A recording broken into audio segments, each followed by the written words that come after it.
नमस्कार दोस्तों, मैं राज शर्मा आपका स्वागत करता हूँ। दोस्तों, मेरी मम्मी पापा मेरे साथ गुड़गांव में रहने लगे थे तो मैंने सेक्टर 15 में एक कॉलोनी में फ्लैट ले लिया। हमारे सामने वाले फ्लैट में एक नया शादीशुदा जोड़ा रहने आया। किरण भाई और सविता भाभी दोनों की जोड़ी बहुत मस्त थी। मम्मी और सविता भाभी की दोस्ती हो गई थी। जब से मम्मी पापा साथ रहने लगे थे मैं बिल्कुल सुधर गया था। सब बिल्कुल सही चल रहा था कि एक दिन मम्मी पापा को अचानक 2 दिन के लिए गांव में एक शादी में जाना पड़ा। अब मैं घर में अकेला था। तभी अचानक लाइट चली गई। मैं अपनी बालकनी में आ गया। थोड़ी देर बाद सविता भाभी अपनी बालकनी में आ गई। वो मुझे देखकर मुस्कुरा दी। मैंने भी वैसा ही किया। थोड़ी देर बाद वो बोली, राज मम्मी कहाँ है? मैंने कहा, भाभी मम्मी पापा शादी में गाँव गए हैं। वो बोली, राज तुम मेरे यहाँ खाना खा लेना, लाइट भी नहीं है और मैं अकेली हूँ, क्या तुम मेरे घर आ सकते हो प्लीज? मैंने कहा, हाँ ठीक है, मैं थोड़ी देर में आता हूँ। थोड़ी देर बाद मैंने यहाँ वहाँ देखा। भाभी ने दरवाजा खुला हुआ था। मैंने जल्दी से अंदर आकर गेट लॉक कर दिया। अंदर अंधेरा था। मैंने आवाज दी, भाभी कहाँ हो? वो बोले, सीधा आ जाओ। फिर भाभी ने मोमबत्ती जलाई और हमने साथ में खाना खाया। खाने के बाद मैंने पूछा, भाई कहीं बाहर गए हैं क्या? आजकल दिखते नहीं। वो थोड़ी मायूसी से बोली, उनकी नाइट ड्यूटी है, वो दिन में सोते हैं और रात में चले जाते हैं। फिर हम दोनों उनके बेडरूम में आ गए और बातें करने लगे। थोड़ी देर बाद मैंने कहा, भाभी अब मैं जा रहा हूँ। वो बोली, राज प्लीज तुम रुक जाओ, लाइट नहीं है, मुझे अकेले बहुत डर लगता है। मैंने कहा, भाभी किसी ने देख लिया या भाईजान को पता चला तो आपको दिक्कत हो सकती है। भाभी ने मेरा हाथ पकड़ लिया और बोली, राज किसी को कुछ पता नहीं चलेगा। तेरे भैया तो 8 बजे तक आते हैं और खाना खाकर सो जाते हैं। वो बार बार प्लीज प्लीज बोलने लगी। मैंने कहा, ठीक है, लेकिन मैं सुबह 5 बजे चला जाऊंगा। वो बोली, ठीक है, तब कोई देखेगा भी नहीं।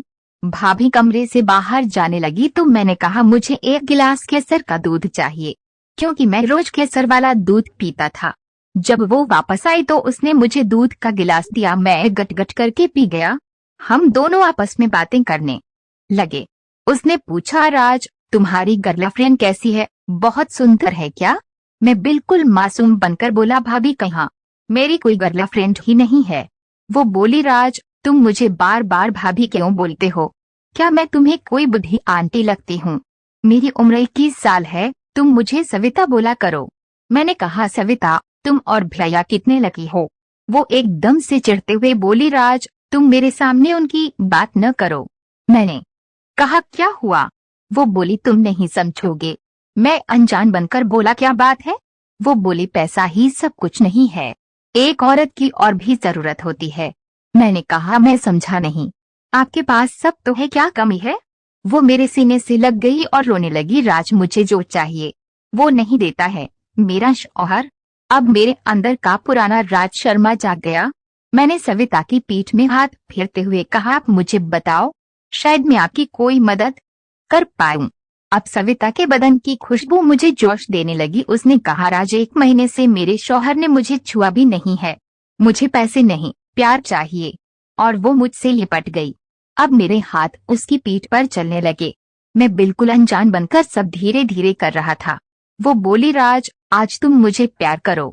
मैंने कहा, भाभी क्या यह ठीक है? और किसी को पता चला तो? वो बोली, किसी को कुछ पता नहीं चलेगा, मैं बस एक औरत हूँ और तुम एक मर्द। फिर हमने अपना खेल शुरू कर दिया। सविता और मैंने खूब मजे किए। सविता भाभी को कभी भी इतना मजा नहीं आया था। आज उन्होंने पहली बार इतनी खुशी मिली है। फिर सविता ने मुझे बताया कि उसकी कब से मुझ पर नजर थी। मैंने कहा, आपने पहले क्यों नहीं कहा? वो बोली, मैं तुम्हें इशारे किए लेकिन तुम्हारी तरफ से कोई जवाब नहीं मिला। सविता ने मुझे अपनी बाहों में भर लिया। वो बोली, राज आज पहली बार मुझे इतना मजा आया। एक बार उसने मुझे मेरे घर में कपड़े बदलते देखा था, तब से उसकी मुझ पर नजर थी और पता नहीं चला कि कब दोनों को नींद आ गई।